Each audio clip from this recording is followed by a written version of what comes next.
All right, it's approximately 11:31, so I think we can get started.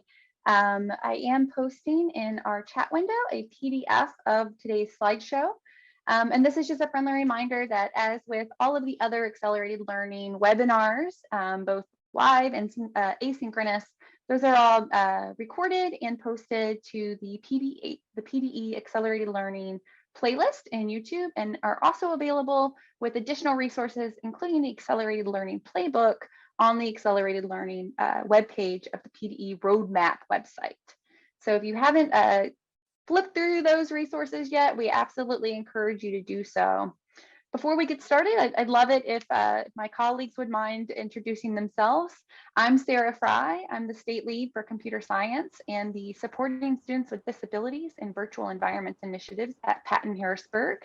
And I have two other wonderful colleagues with us today. Ladies. Hi, I'm Jenny Alekandri, and I also come from the Harrisburg office of Patton, and I am on the Inclusive Practices and Literacy and P2G initiatives.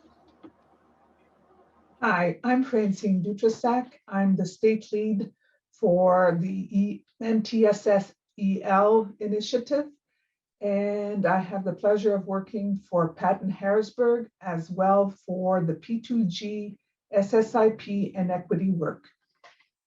Glad to be here.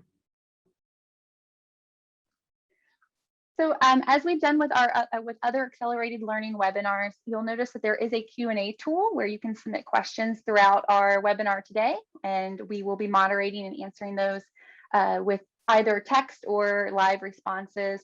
Also, closed captioning is available. That is being done on the spot. So you see that little CC tool right there if you'd like to enable that while you watch. There's also a note about closed captioning in the chat window if you'd like to review that.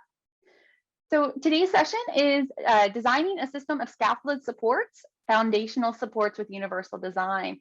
So this is one of the scaffolded supports kind of pipelines out of the accelerated learning series. And we're so glad to kind of give you the literally the foundations of universal design today. And we'll jump right in. So today we're going to be really defining what universal design and what universal design for learning is. Discuss some of the key components of UDL, and then also some strategies and tips and tricks for getting started using UDL with instructional design and instructional practices. So let's start with the why. Why use UDL? Hopefully we can all agree that everyone kind of learns differently. So even though brain science has shown that learning involves 3 brain networks, all of our brains have those 3 networks, the way that each of us individually call on those 3 networks during the learning process varies and looks differently. So if we can put that knowledge to our benefit, if we can take what folks have gathered out of that neuroscience research and apply it to education, we can design education that really meets students' needs. To get us started though, and maybe you're grabbing an early lunch, or you've finally gotten a moment to settle and take a breath in your work day, I'd like for you to think about yourself as a learner. So recall back to your childhood and think about who you were as a learner. You can jot this down on a scrap of paper or just kind of keep it up there, but consider some elements or some characteristics that you would describe yourself as. What were your strengths? What were your challenges? And what were some other elements of your identity? What could you relate to? What motivated you in the classroom? Take a few moments and think about yourself as a learner.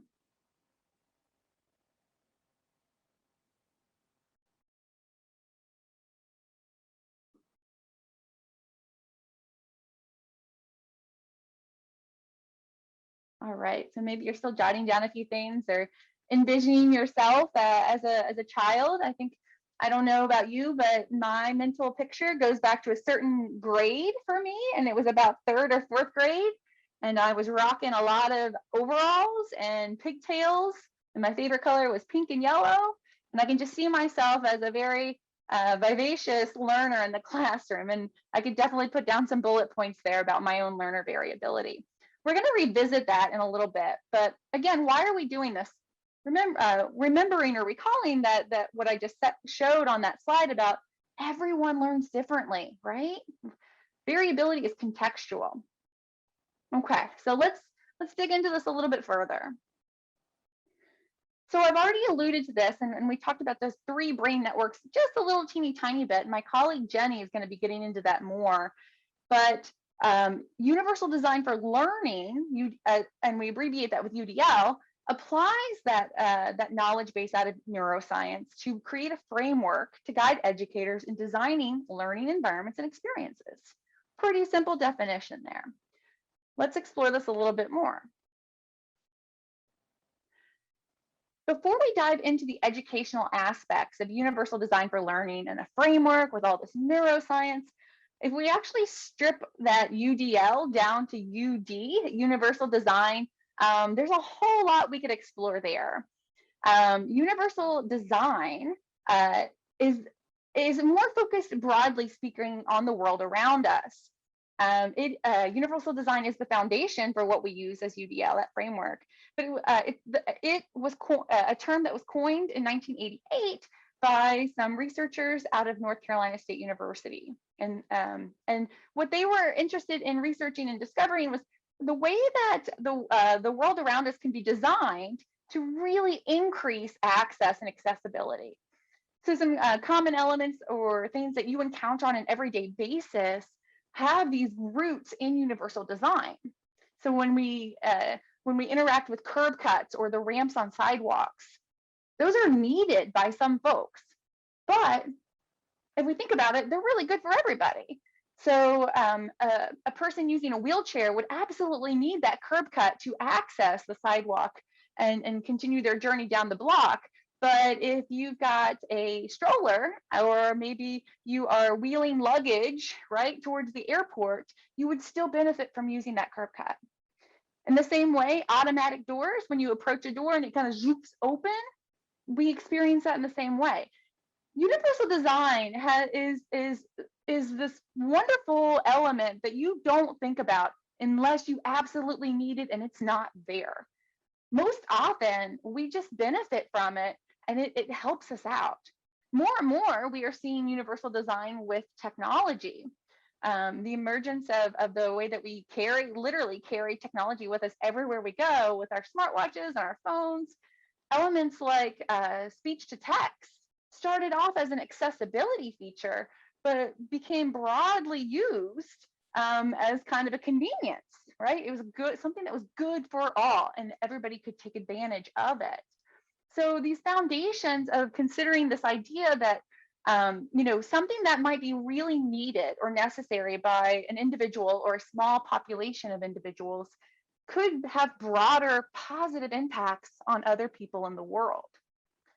This goes against the idea of normal or average or one size fits all.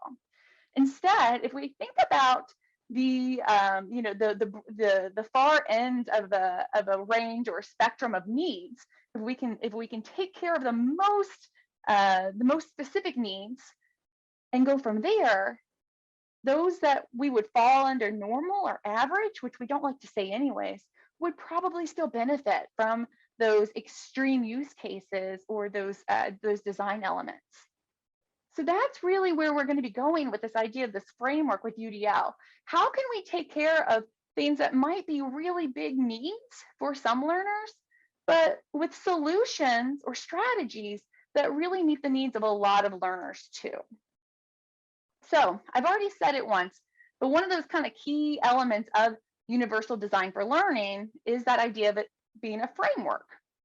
We've hit on this a few times already early on. I'm moving a little fast. I want to get to the good stuff with my colleague Jenny, but we've talked a little bit about that being based on neuroscience, and we'll break down those 3 brain networks shortly too. So let's talk about UDL as a framework. So when we use that, when we categorize it as a framework, or we're describing it as a framework, it's important that we talk about what it is and maybe what it's not. UDL is not a prescriptive playbook of like, you do this and then you do that. It's not a checklist. It is not it's not a to-do. It is a framework. When we look into that, we're going to see where there's a lot of flexibility and options for educators to, without a better way to put it, pick and choose the elements that they feel are necessary or are high priority given the context and the needs in their classroom. Notice that it's also meant for proactive planning, not reactive kind of fixing upping or problem solving. If we can use the foundations of universal design to be thoughtful in the way that we design or plan our instruction, we know that we can benefit from fewer issues down the road. So by planning more, you may have to react less. It doesn't mean that you won't still need to kind of do on the spot differentiation or reactive problem solving along the way, but you'll probably have to do less of it the more that you think and put into it ahead of time with UDL. So I've been saying it like this is a framework. Let's take a look. I will warn you, if you haven't been familiar with UDL before, if you haven't experienced it, take a deep breath because it can be a little bit kind of visually overwhelming, for me at least. Here we go. Woohoo. So here it is. This is the first time of many that will show the framework in this visualization, this kind of table view. Here, again, notice that it is really kind of a table view. It is not a checklist. It is not a top-down order of instructions or deliverables. And Jenny will help us get into some of the specifics of that along the way too. Okay, so we've covered this before. We are going to see when we look back at that framework illustration where that basis out of neuroscience is showing up. So I mentioned that there are 3 networks of the brain that are engaged or active during the learning process, and the framework is designed accordingly with those. So at the very tippy top of that framework, we see that top row, and you actually see a visualization, a little image of the brain, and it's highlighted the specific area of the specific area or network that's kind of called in that part of learning. We within the UDL framework, we call that top row and each of those a principle. And then as Jenny will show us, when we dig into those columns, we go down from those 3 color-coded green, purple, and blue views from that top. That will all kind of fit together because of those active learning networks.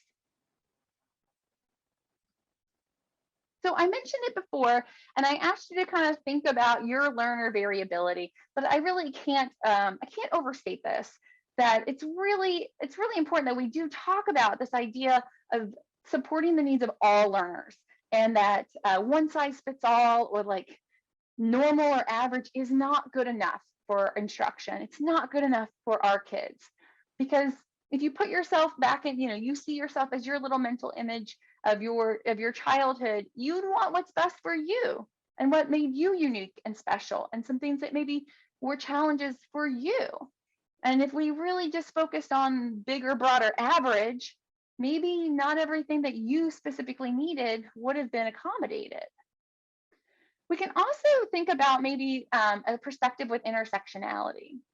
So if at the heart of UDL is the acknowledgement that each learner is unique and the way that they learn is unique, we're not just talking about them having a unique way of learning. We're also talking about learners being unique in the fact about their identity. And each of us are absolutely made up of lots of different elements that make us uniquely us. Taking an intersectional perspective or approach, we can consider how inequities are the result of not just one single factor, but different factors and layered experiences. And when we put that into play with the UDL framework supports our efforts in taking an intersectional approach to learning and vice versa. If we're caring for the intersecting identities of our students, we can help ourselves and help our colleagues and each other design more inclusive learning environments and experiences. This can really come into play, and I hope that we have some great discussion after our initial presentation, and we can talk about some of these strategies more, and Francine can weigh in, but this really can kind of come into play when we think about supplemental UDL resources, such as there's a great one for supporting English learners called Culturally Responsive Design for English Learners. And in that, it addresses specific needs of student populations using the UDL framework with those intersecting identities pertaining to language and disability. So keeping that in mind, the fact that we as individuals are unique, and there are things about our personal experiences and our culture that we bring with us into the classroom. And then we as learners, our brains work in unique ways. We can really be attentive to our students as individuals and also as a collective group in the way that we design and we carry out our instruction. And hopefully the end goal is really the same for all of our learners. Jenny's going to talk a little bit more about this, but if we start at the top of that framework with, starting with the brain science, kind of why we're here, and we go all the way down to the bottom of that framework, we're looking at our goal of creating and supporting and nurturing students who become expert learners. And I just love that term because it's so empowering, and it really gets to the point of us, we are supporting and nurturing our students so that they can be in control of their learning and their future. And I hope that you'll find some things out of what Jenny's going to share within those 3 principles that give you a glimpse of what we can do to help us support our students to become expert learners. Okay, so if you haven't encountered, professional learning with me before, I don't know if this is a treat or a stretch for you, but I do really like to create mental images. I mean, I gave you the 3rd grade version of Sarah, and I don't know, you've never met me. I'm going to give you another mental image specifically about UDL. So we're going to use a metaphor. It is lunchtime, but we'll use a metaphor to kind of depict or show what UDL is like. So maybe, I know it's probably been a while given some of the restrictions and safety precautions, but maybe you've been to a big conference or a big professional learning day in your LEA or district, and you've had a big meal with lots of people. So if we think about 2 different styles of big catered meal lunch options, let's look at these 2 versions and compare them a little bit. On the left side, we have a taco bar setup. Maybe you ordered from Qdoba or Chipotle or your favorite local Mexican restaurant. On the right side, you've got a big table full of box lunches. Looks like each box has a sandwich, a bag of chips, maybe a little cookie, and like a fruit cup or something in there. When we look at those pictures, or we have that mental image in our head, think about how would our experience be different with each of these lunch offerings. If we were attending a big luncheon that was buffet style taco bar, or we were attending a luncheon and we were directed to go pick up a box lunch off the table. So take a look at those pictures and think about it for a second.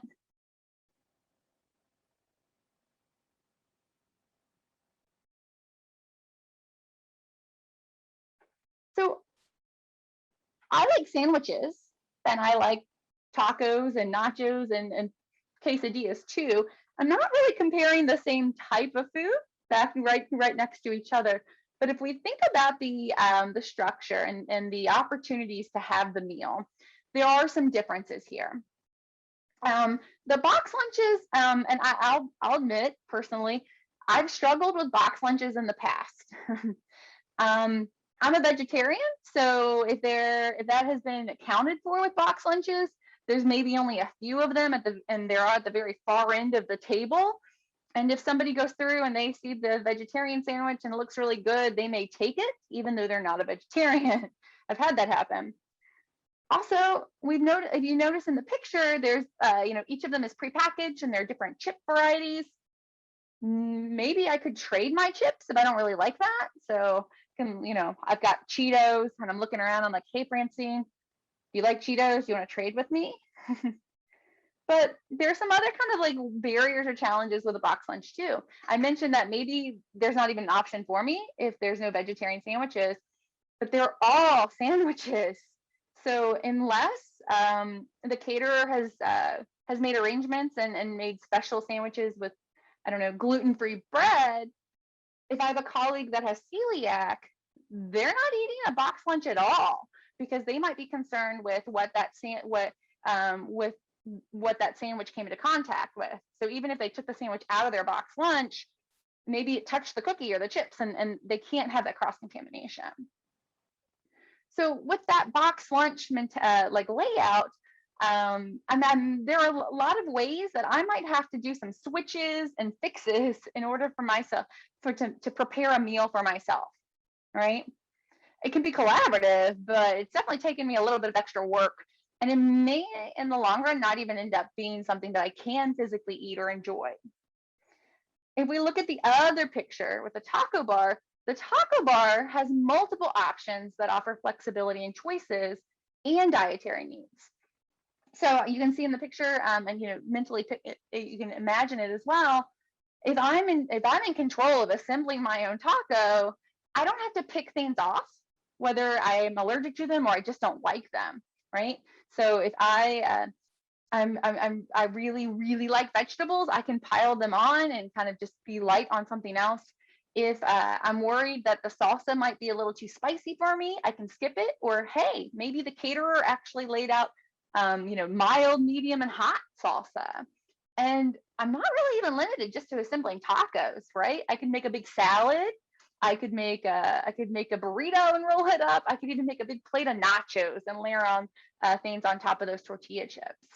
So it's a lot more flexible, providing opportunities for me to make something that meets my needs and tastes good and I really enjoy.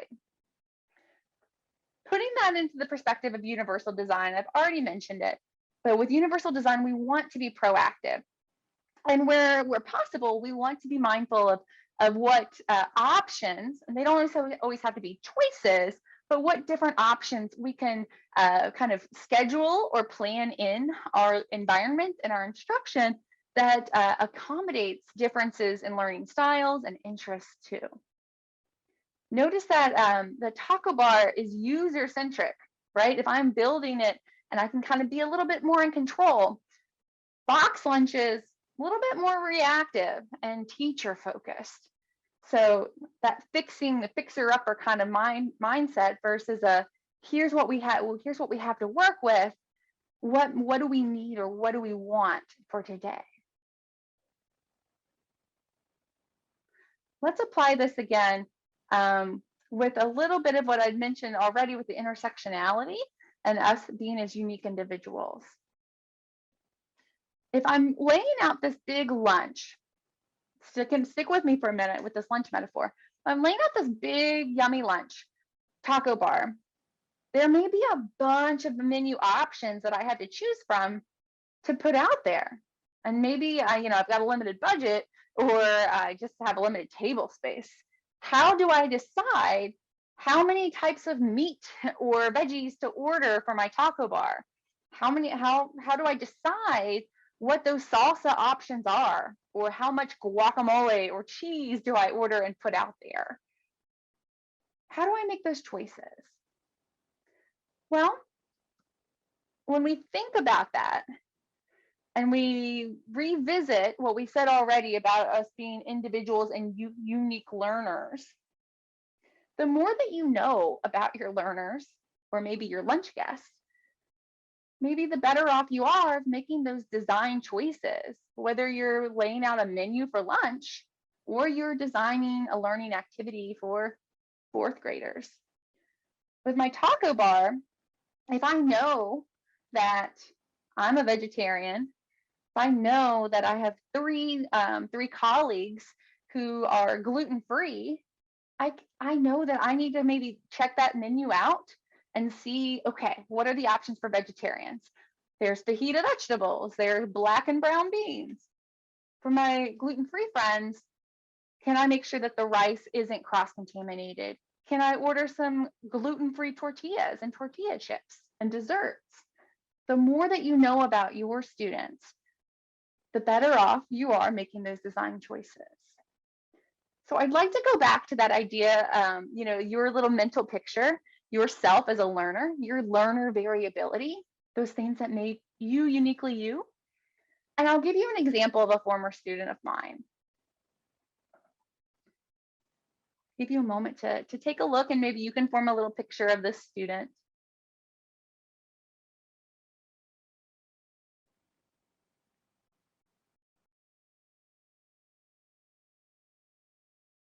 So if I know these things about my student, and it's not like I had, this huge notebook and every page had this rundown of every student, but if I get to know my students and I have this in the back of my mind as I'm starting to plan a unit, a lesson, there are elements here that may trigger me to make choices of where in that UDL framework to begin, or where in that UDL framework I want to prioritize my efforts.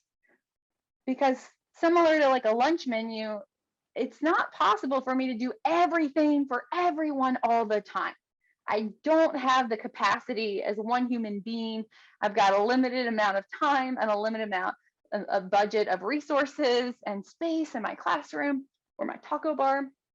But knowing specific things about my students can help me prioritize. This links us back to that idea of equity and intersectionality, and related to that, culturally responsive teaching.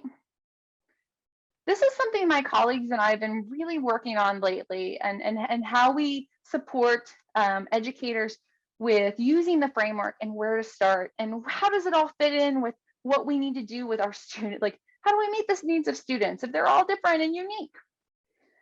Well, looking at the definition for culturally responsive teaching is the definition that PDE uses, and we use at Patton as well. Again, if we know specific things about our students, that can help us look at the framework and get started, or look at the framework and decide what's most important.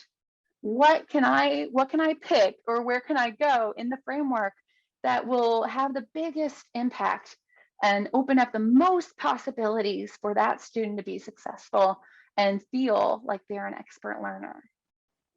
Thinking back to that student profile that I presented, and I'll go back in just a second to that, there may be things that you see in the framework that trigger that too.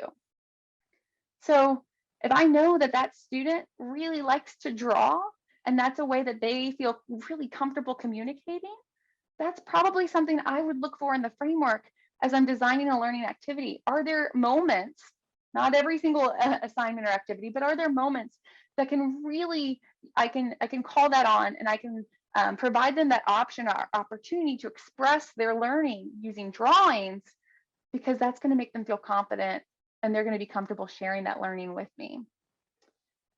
If I know that they are going to try again and again and again without complaint, and they're going to look for those patterns, there may be something in the framework based on science that will allow me to really utilize and leverage that positive element of that student's identity.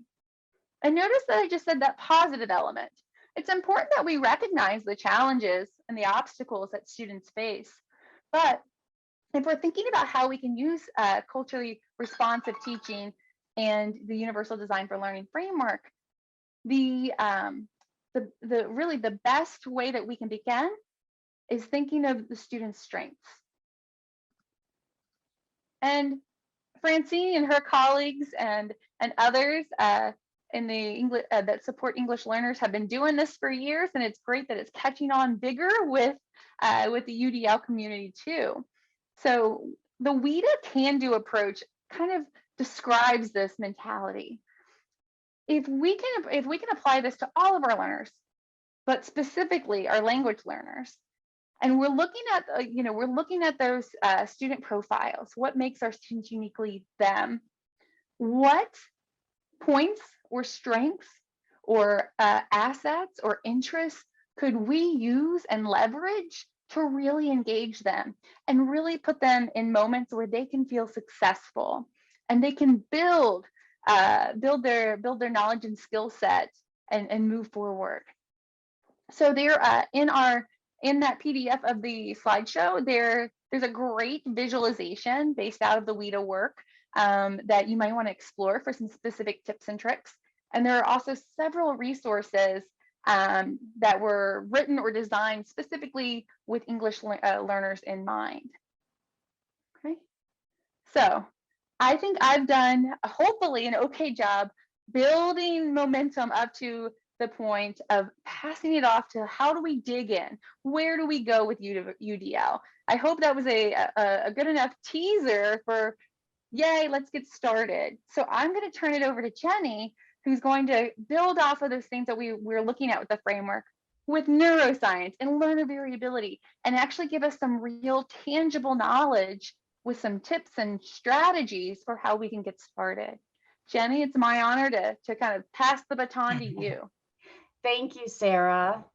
I think one of the biggest things to keep in mind here is, let me get to the right screen. The biggest thing to keep in mind is, as Sarah was saying, this is very overwhelming when you look at the framework and when you think of all the different ways, where do you even begin? And so as we talk about different strategies and different solutions or ideas to bring this practically into a classroom, starting small is probably going to be the best way to get buy-in, from your teachers or your staff.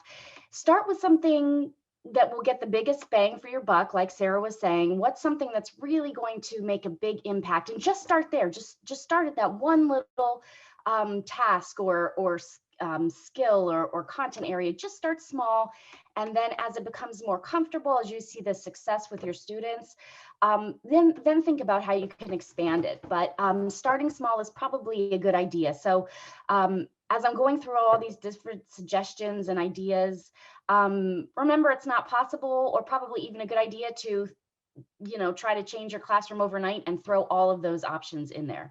But anyway, that being said, let's talk a little bit about how we're going to incorporate UDL, or how one can more concretely visualize UDL in the classroom.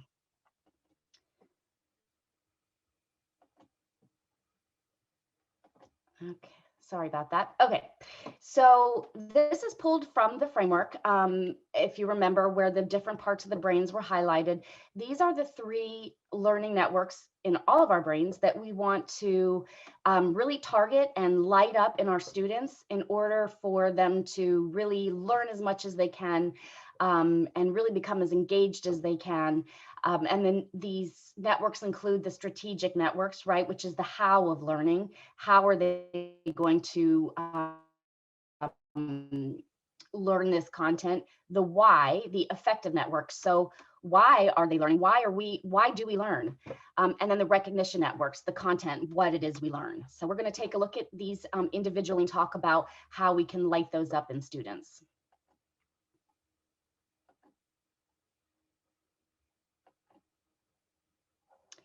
Okay, so let's talk about the first network, the effective networks, which is the why of the learning. And when Sarah mentioned creating expert learners, if we are truly successfully targeting the effective networks and lighting those up in our students, we would like to see these our students become purposeful and motivated learners.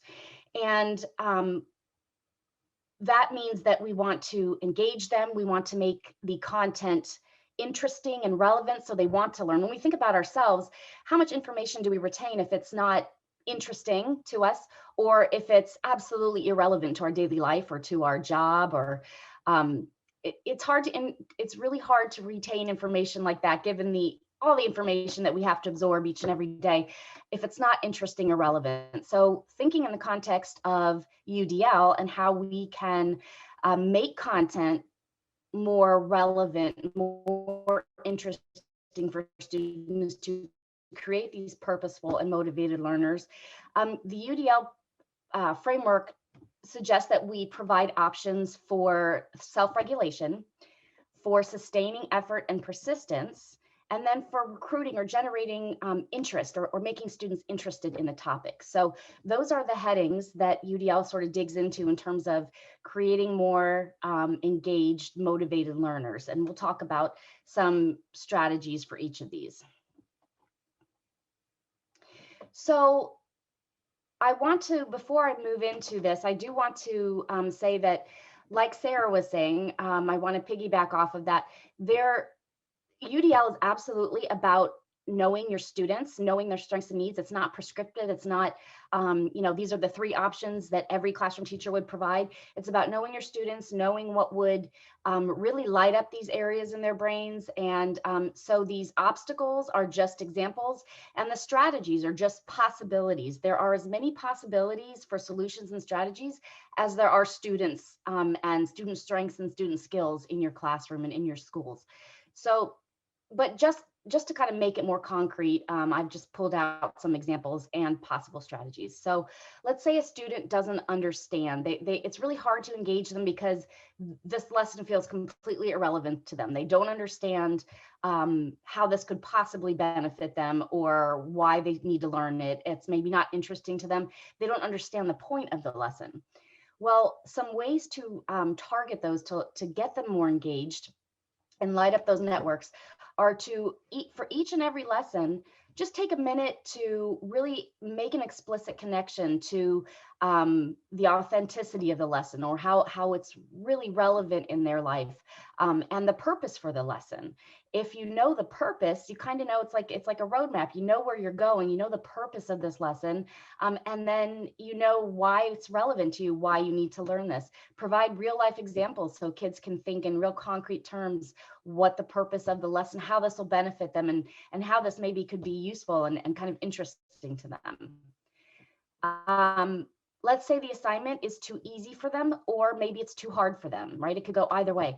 Well, what about providing a different level of challenge, or different levels of challenge from which students can choose?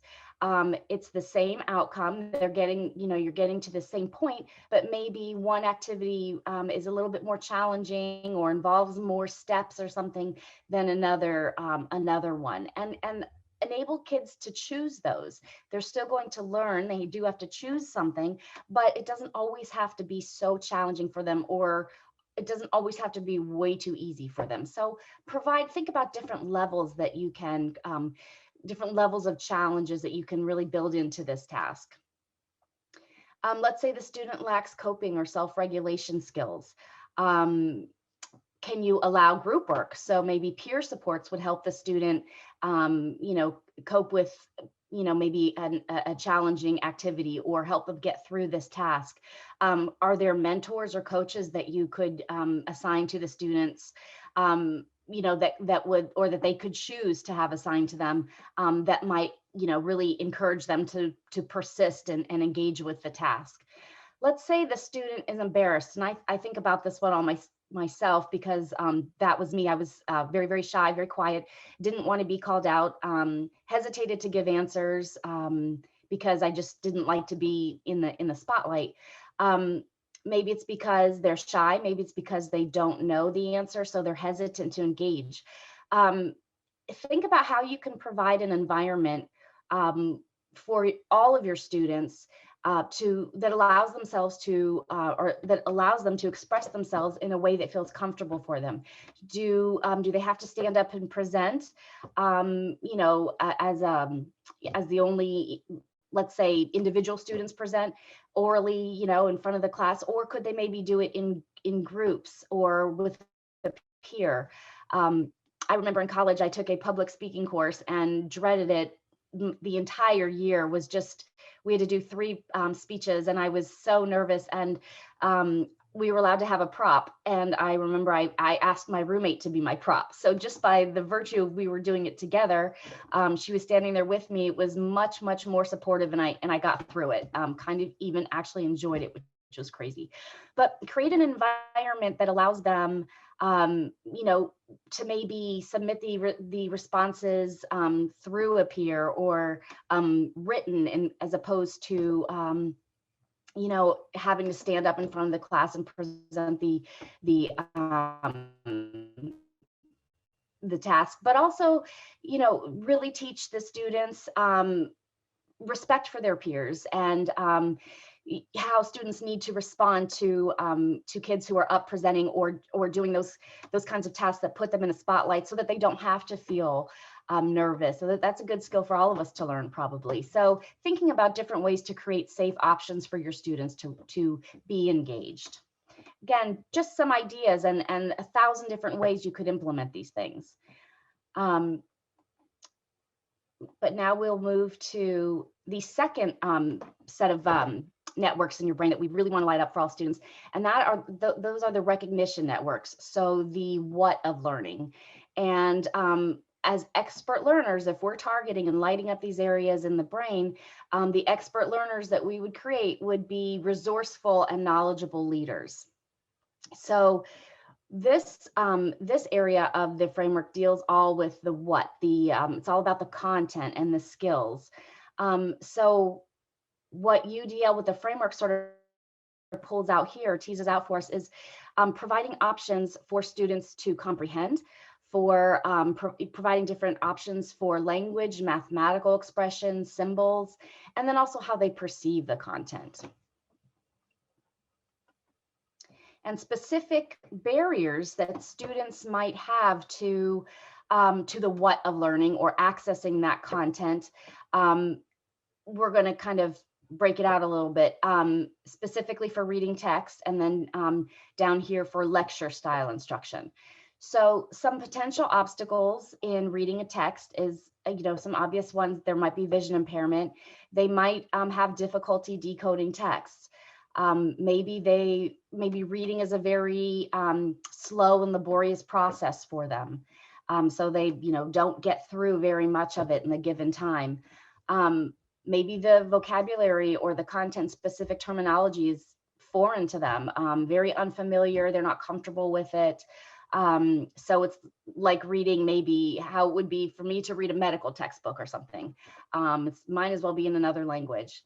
And then, of course, speaking of language, maybe English is not their primary language, so they're learning our language on top of, you know, having to gain content and pull information out of the text in a language that's not their first language. So speaking about lectures, in terms of accessing content, when, you know, we have when we lecture to students and give them the content orally, some of the other barriers might be hearing impairment. They can't hear the teacher very well. Maybe they have difficulty focusing in or paying attention, or they're thinking about one thing the teacher said while she has long since moved on to something different. So, you know, some attending issues. Or they may have a poor memory with keeping all the information that the teacher is sharing with them, keeping that in their memory and holding on to it for long enough to actually learn it. So these are, again, just some obstacles. There are probably many, many more, but just for the purpose of today, just some that we're going to suggest some strategies for. So when we talk about enabling access to content, how do we get kids, how can we light up those networks and get kids to access the content in such a way that they can learn it? And we talked about providing options for perception, which is what the framework says. Well, we don't have to limit it to a text or a, you know, standing up in front of them and lecturing them. We can do those things, but in addition, we can offer auditory information when they're reading a text. We can offer visual when we are lecturing, hard copies, guided notes, you know, printout of the presentations with a note section that the kids can fill in. All those things benefit probably everybody, not just one or two students. Or think about even providing interactive manipulatives that kids can use to access the content. 3D objects. How can your lessons and content really come to life through 3D with 3D objects?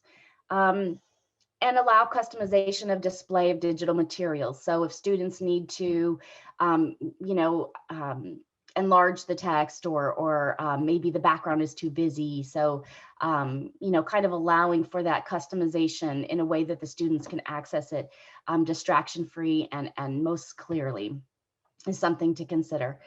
As far as options for language, mathematical expression, symbols, when students are reading, and this is always a good idea, clarify the vocabulary, the symbols, the syntax and structure that they're going to be encountering in informational text, and well, any kind of text really. Think about pre-teaching vocabulary and math symbols in student-friendly language. So students are hearing it in a way that they can understand, and they're hearing it before they need to actually use it. Point out different text and sentence structures, point out math formulas, maybe highlight or somehow bring attention to the most important content within several pages of text. What's the most important thing that they really should focus their attention on and really hone in on? And then offer instructions in their home language, or also providing visuals can really benefit students, all students again.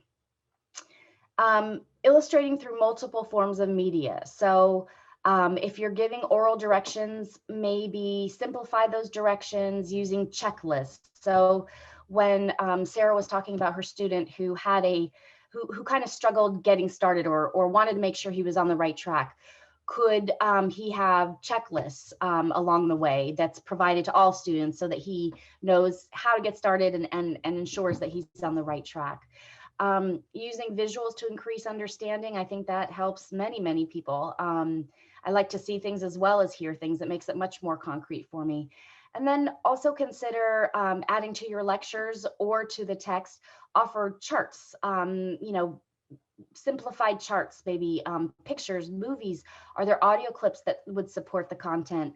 But also things, again, for students to touch and manipulate. 3D objects can really bring content to life. So think about things that students can touch and manipulate in addition to reading or listening.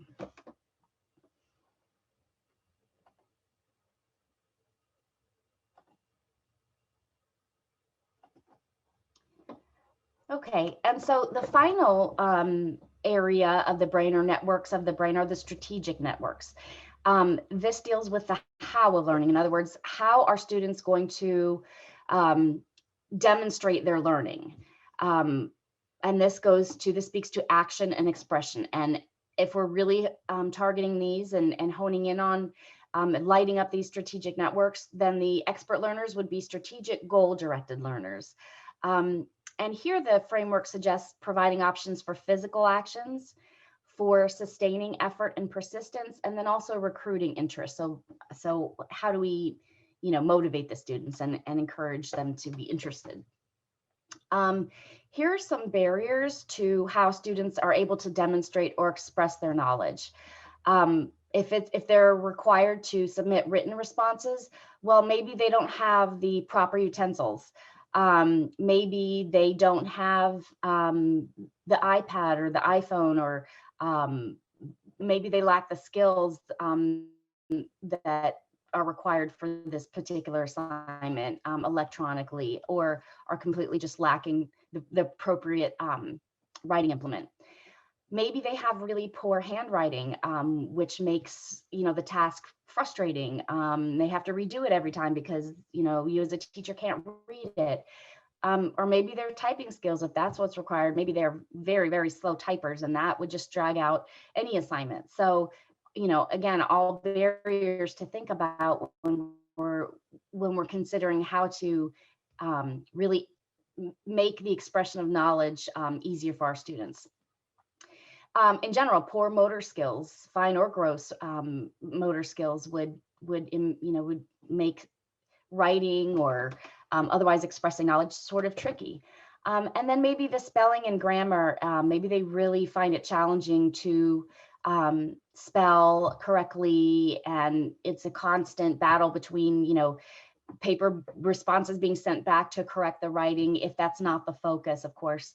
And maybe the, you know, the grammar isn't there, so they have to keep going back to fix that and edit and re-edit and all that kind of thing. Obstacles to assessment. So a lot of students, many students, I don't know percentage, but there's a lot of test anxiety out there. I was one of them. So how do you break through test anxiety in which students can kind of shut down and not really show you everything that they know? Maybe they're just, you know, they skip questions. They can't really track the different, you know, their answers or the questions. So they're skipping questions. And also kind of recalling the information in order to demonstrate that knowledge.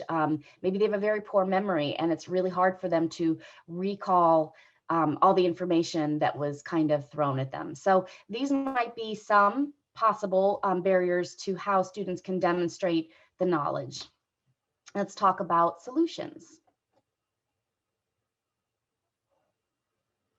Okay, so options for physical action. So rather maybe than allow or having all tests be, you know, paper pencil tasks, is there a way that you could maybe vary the response method? Could it be oral? Could it be digital? Could it be maybe they just, you know, raise a hand or thumbs up or something like that where they can indicate their knowledge without having to actually write, you know, put paper to pencil. Optimize access to tools and assistive technology. And this reminds me a little bit of the taco bar scenario. Could you have an area of the room that is a resource or a materials area where all students can go and access any material that they feel would benefit them or that would engage them a little bit more or interest them a little bit more when they're completing an assignment? So for example, if it's typically paper and pencil and they don't have pencils, maybe they can, any student, it's not stigmatizing, you know, you don't have to think about the one student who never has his pencil, so you keep one specially for Johnny. There's no stigma attached to a resource center that all students can go to and get a nice sharpened pencil or one that has an eraser or pencils of different sizes so it's easier to hold, or pencil grips, or if you're going to, you know, allow manipulatives, maybe, you know, manipulative stuff back there, or stamping pens, highlighters, all that kind of stuff. Just have them accessible for all students because we all have bad days. We all might forget our pen or pencil or eraser. So just allowing everybody to have access to anything that they need. Just like the taco bar, they, you know, they just get what they need and nobody's judging them for it. Options for expression and communication. So how can students express and communicate what they know? Allow multiple forms of media. Could they record using an audio or voice recorder? Could they type it out? Could they write it out? Could they act it out? Could they do a little video, a little TikTok or something to display their knowledge? Allow students to complete assignments using, again, different tools and formats. Build fluencies with graduated levels of support for practice and performance.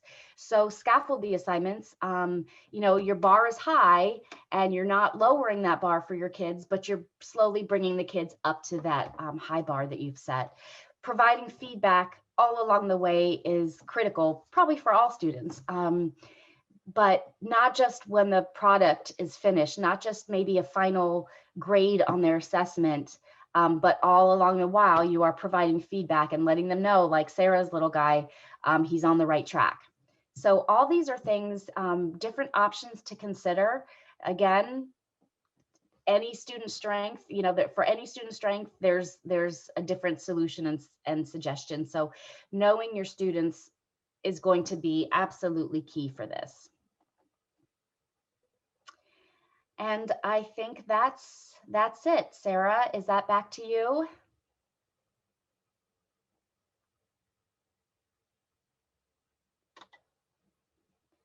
Well, I will give you some of these questions to consider, just to think about a little bit. You had my screen, Jenny. I couldn't click. Oh, I'm sorry. That's okay. No, you can absolutely, I think we can absolutely review these together, and we have plenty of time. I know there are several folks in the room with us today. Again, we throw a lot at you.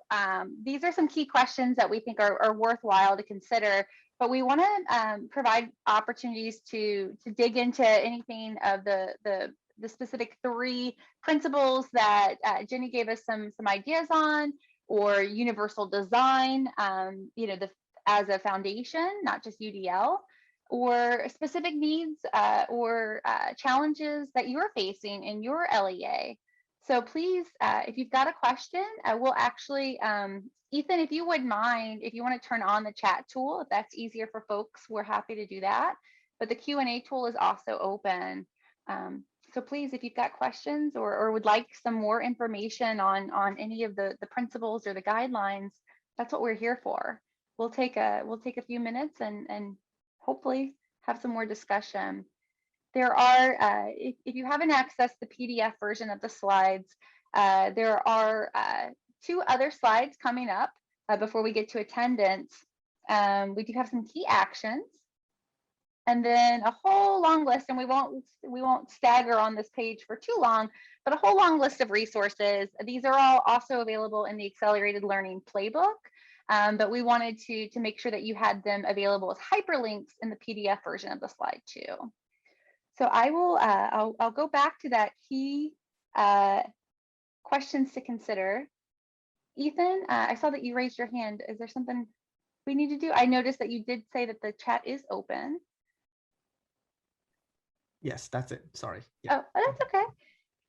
So please, yes, if there are specific questions or ideas that you'd like to discuss, we'd love to hear from you.